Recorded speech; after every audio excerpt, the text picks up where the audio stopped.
welcome. It's your girl V from Drinking Tea with V, and we are now here locked in at the best place to be. It's not a Sunday, but it's a Monday. But every day is fun day, okay? So welcome and happy Women's Day to all my ladies. Hey. But yes, that is what we're talking about today. I am, of course, a woman's. So you know I am hyped. I always look for a reason to celebrate. So why not, right? But anywho's. Before I give you all the tea that I came to bring you today, let us talk about the tea that I have on social media. So if you want to have daily quotes, motivational, inspiring, and also thought-provoking stuff, make sure you follow me on Instagram and also like my Facebook page. And of course, right here on YouTube, subscribe because you don't want to miss a thing. Okay? I don't know what this is about, but anywho's. So what I'm going to be serving up to you on a platter is what I serve up to you every single time, baby, because I keep it hot, okay? We start off with flavor of the day, then we roll on into our gratitude moment of the week, because I feel like the more we focus on positive things, the more positive things we have to focus on, okay? Or the more positive things come our way, that part. And then I'm going to get into the topic of today, which is about Women's Day, anno 2021. All right, so flavor of the day. I'm gonna keep it real simple. For those who saw the prelude on the live from on Instagram, then you would know what I'm doing for right now is really getting the immuno boost with my ginger tea, and I like a little spice. When I talk about women, okay? Because we got sugar and spice and everything nice. Am I being a little over the top? I might be, whatever. But anyway, so this is like steaming hot. I can't, do you see it? Did the camera catch it? Yeah. So this is, I'm gonna put this on. Because this is fresh, hot, out the kettle. And I don't want to burn my tongue. But my gratitude moment of the week is also pertaining to Women's Day. And I am so grateful for the progression that women have had throughout the years. I mean, the last 100 years have been pivotal for women, and I feel like we have fought but also have achieved a lot. We are not yet where we want to be, but we are no longer where we used to be. Okay?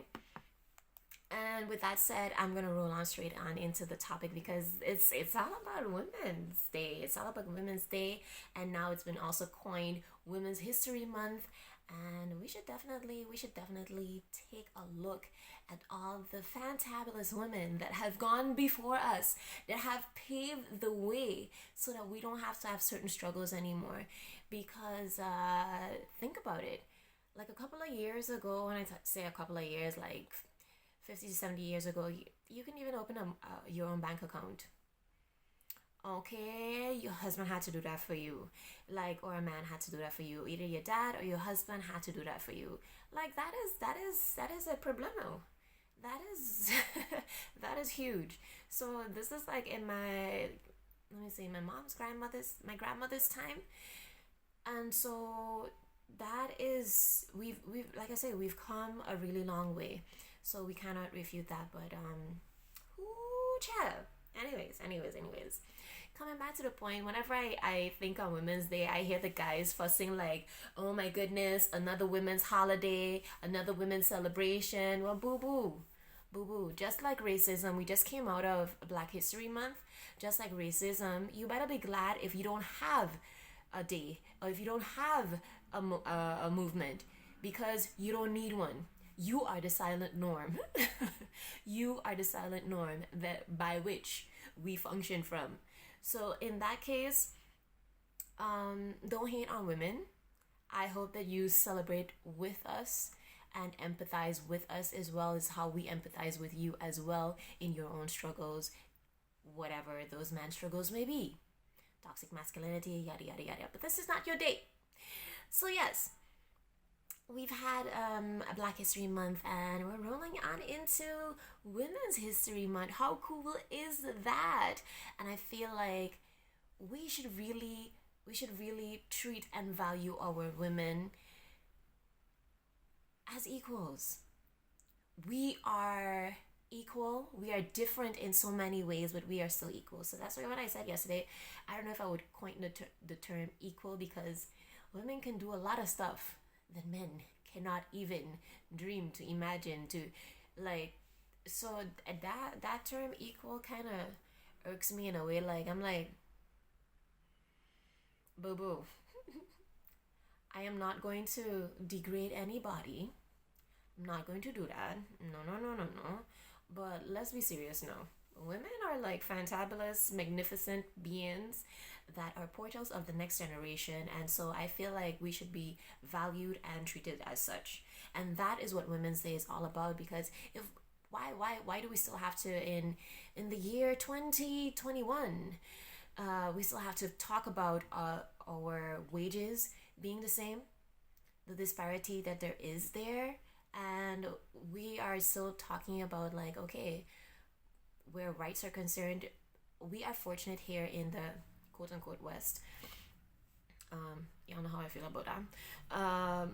But we are fortunate, and we cannot take that for granted. There are a lot of women across the world that still don't have so many different rights.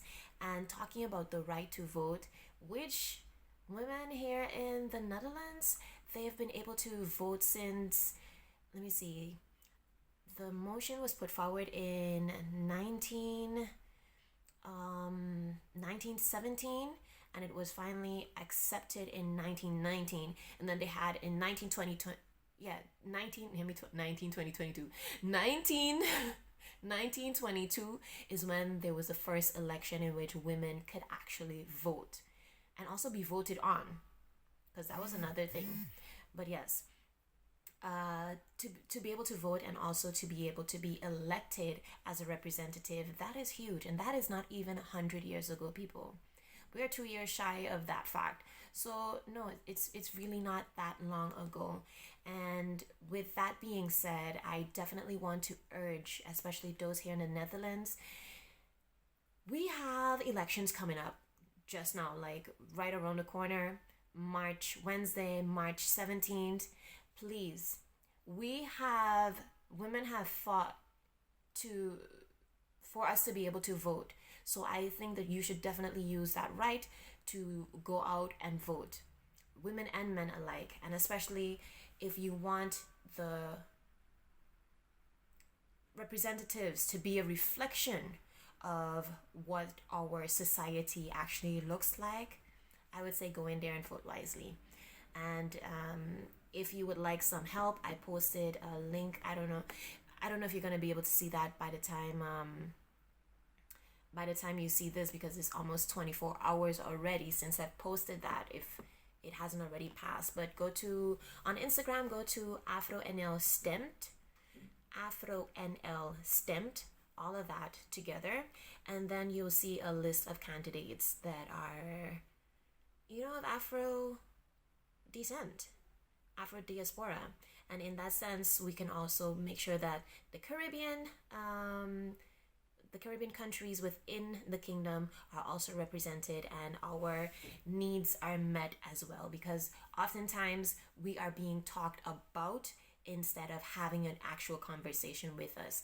And just like men did before, they would talk about women instead of talk to women, and you get like way different results when it comes to that.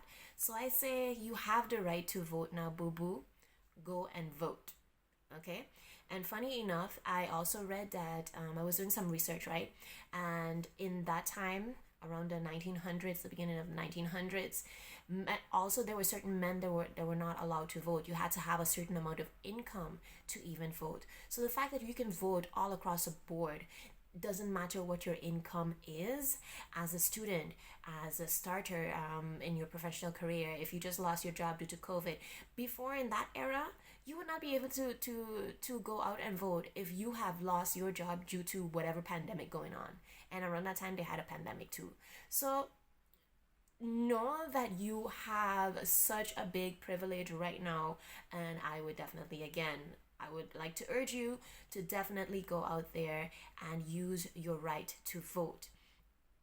But anyways, I'm not a voting campaign, but it is just something that is also one of those things that women have come to be able to do within our society, and I think that is very important to have a voice. And so yes, that's why I just want to stress that as well. But anywho, rounding this all up, because I'm gonna keep it short, I'm gonna keep it sweet. With this being a drinking tea with V quickie, I feel like the health of our society is right now, not right now, but always based on how you treat your women and children. But in this case, we're gonna focus on women because yes, we say it, but I don't think we actually really grasp the depth to which this really goes. And when I say that the health of our society is literally based on how we treat our women, I mean that this goes to a genetic level. I'm not going to get too technical with it, but yes, the way in which you treat a woman, whether it be with lots of love or it be with abusive words, denigrating them and degrading them, and how we treat our women is going to determine the health of our society. And I mean that literally. Like I said, it affects women on a genetic level. And as I talked about before, women are the portals of the next generation. So imagine that you have a wife, a girlfriend, whatever it may be, a partner, and you treat them like crap. They go out there and they work for I don't know how many hours and don't get paid squat, and they have to be stressing about this and that and making ends meet and making $1 out of 50 cents, right? All of that stress is passed on throughout the genes, and that can cause different mutations that can also not be beneficial to the next generation. So yes, trauma is passed on genetically, and also it can be felt in the womb when a child is in vitro. Okay, in utero, sorry, not in vitro. In vitro is actually like a petri dish. But anyways, so yes, you see my science coming through right now, my science background coming through. So yes, I feel like on a social level, but also on a literal level, the way we treat our women is going to determine the health of our own society. So I hope that this sparks a conversation and a real awareness. I feel like because it's not something that is seen literally with our eyes, it is on a genetic level. I feel like people just, wave that away. But I would really, really, really urge also men, look at how you treat the women in your surroundings. Also women, because women have also been in this society, have been taught different mindsets that don't necessarily make sense. I can't say it any different way. That is not conducive. Let me say it that way. That is not conducive to them and to womankind in general. So I feel like the mindset shift needs to be made in each and every one of us for us to make those steps that still need to be made, and for us to get to a place where we can definitely say our society is in a healthy place, societal wise, but then also internal. And if we want to talk about legacy, which is a big word, and a big responsibility that is on our shoulders, especially as young professionals, this is highly important. This is a topic that cannot be forgotten. But anyways, y'all, like I said, I was gonna keep it short and sweet. I hope that you have a fantabulous beginning of Women's History Month, and of course celebrating Women's Day today. A little extra TLC. I know we just had Valentine's Day. Don't at me. Do not at me. But just at least send a happy Women's Day to the women in your surroundings, and I hope that you have a fantabulous day as well. So when women are happy, everybody are happy. I feel that way. Honey. So it's all about my perspective, my opinion. This is how I feel. It doesn't have to be how you feel. But anyways, baby, be fabulous, stay fit, and have a fantabulous week. Okay? Mwah. Deuces. Happy Women's Day. Bye. Mwah.